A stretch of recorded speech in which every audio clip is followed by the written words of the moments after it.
नमस्कार, मी उज्ज्वला, शेफ उज्ज्वला घोरपडे चॅनलवर तुमचं खूप खूप मनापासून स्वागत आहे। आज आपण भोपळ्याच्या घाऱ्या कशा बनवतात ते पाहूया। भोपळ्याचे तसे पाहायला गेले तर दोन प्रकार असतात, एक दुधी भोपळा आणि दुसरा म्हणजे चाकी भोपळा किंवा लाल भोपळाही आपण म्हणू शकतो। आणि ह्या लाल भोपळ्याच्या घाऱ्यांना खूपच स्वादिष्ट लागतात।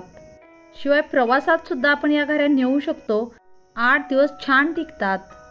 या भोपळ्याच्या घाऱ्या करताना भोपळा आधी छान कापून घ्यायचा आणि मग बिया काढून किसून घ्यायचा। त्यानंतर भोपळ्याचा किस आणि गूळ घालून शिजवून घ्यायचा आणि गुळाचे पाणी पूर्ण आटल्यानंतर भोपळा आणि गुळाचं मिश्रण फ्रीजमध्ये ठेवून केव्हाही घाऱ्या बनवू शकतो। घाऱ्या बनवण्यासाठी इथे मी गूळ आणि भोपळ्याचे मिश्रण 2 वाट्या घेतलेला आहे। या मिश्रणामध्ये भोपळ्याचा किस 2 वाट्या आणि 1 वाटी गूळ आहे। आता यामध्ये थोडंसं चवीपुरतं मीठ घालायचं आहे, म्हणजे गोड पदार्थाला थोडंसं मीठ घातलं ना की छान चव येते। 1 चमचा सौंफही घालूया आणि या घाऱ्या आणखीन स्वादिष्ट होण्यासाठी याच्यामध्ये वेलदोडे पूड 1 चमचा घालायची आहे। आता यामध्ये कोणती पीठं घालायची आहेत ते पाहूया। तांदळाची पीठ अर्धी वाटी घातलेलं आहे, तसेच बेसन पीठ 1 वाटी घातलेलं आहे। आता यातच सर्वात महत्त्वाचे पीठ म्हणजे गव्हाचे पीठ, तर ते 2 वाट्या घालायचे आहे।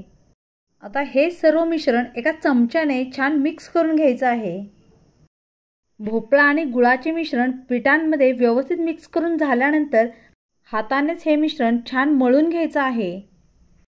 मळून घेतल्यानंतर हे मिश्रण एक 10 मिनिटांसाठी झाकून ठेवूया। 10 मिनिटांनंतर मिश्रण छानच भिजलेलं आहे। आता याचे छोटे छोटे गोळे करून लाटून घेऊया।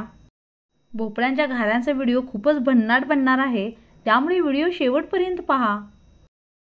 चॅनलला सबस्क्राइब केलं नसेल तर सबस्क्राइब करा, म्हणजे तुम्हाला असे छान छान आणि युनिक रेसिपी पाहायला मिळतील।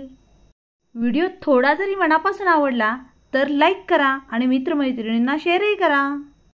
अशा पद्धतीनं एक गोळा लाटून घेतल्यानंतर एखाद्या झाकणाने याला शेप देऊन घ्यायचा आहे आणि तुम्हाला हव्या त्या साईजच्या घाऱ्या तुम्ही बनवून घ्यायच्या आहेत।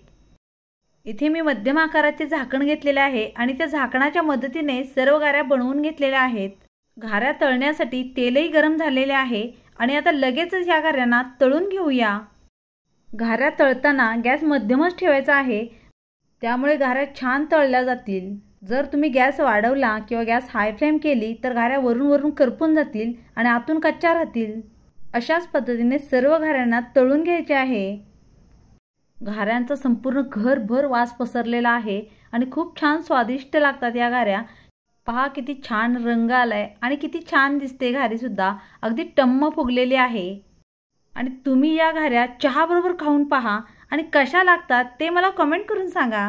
तुम्हाला हा व्हिडिओ कसा वाटला हे मला प्लीज कमेंट करून सांगा आणि अजून सबस्क्राइब केलं नसेल तर प्लीज प्लीज प्लीज सबस्क्राइब करा, कारण सबस्क्राइब करण्यासाठी अजिबात पैसे लागत नाहीत। आणि नोटिफिकेशन बेलही दाबा, म्हणजे मी अपलोड केलेले सर्व व्हिडिओ सर्वात आधी तुम्हाला दिसतील।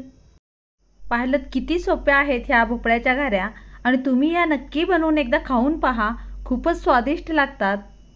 वेळात वेळ काढून माझी ही रेसिपी पाहिल्याबद्दल खूप खूप धन्यवाद। चला तर पुन्हा भेटू अशाच एका छानशा आणि नवीन रेसिपी सोबत। Thank you.